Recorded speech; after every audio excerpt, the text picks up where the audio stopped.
agencies Fitch and Standard Poor as they announce their latest ratings for South Africa. Now, the gradings influence investor decisions on the country and the cost of borrowing. Standard Poor's credit rating currently stands at one notch above sub-investment grade, commonly known as junk status. Fitch is 2 above that level.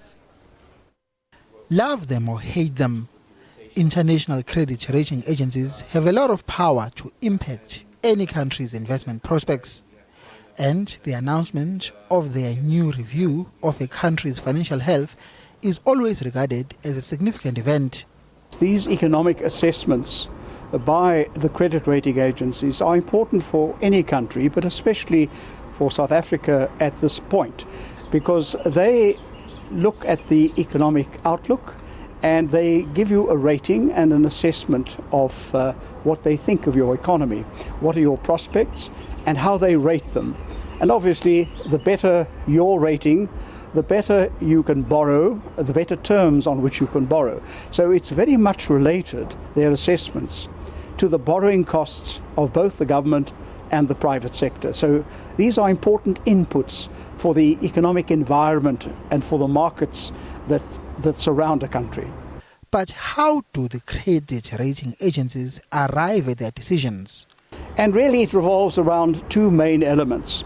How they think, for example, a country like South Africa is handling its twin deficits. That is the deficit on the budget, which is faced by Minister Neni, and the deficit on the trade balance, i.e. a country's ability to pay its way in the world through exports and having to import. So those are the 2 main variables on which it then bases its assessment. How well is a country managing those 2 deficits when they are big challenges, as they are for South Africa at the moment?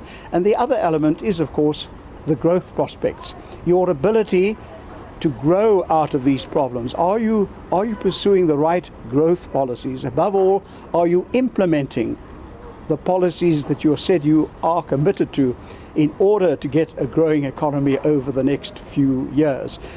The big question is, will it mean the end of the world if one of the 2 credit rating agencies downgrades South Africa to junk status today? Now, these 2 agencies today, Fitch and of course Standard & Poor, will not necessarily arrive at the same conclusion.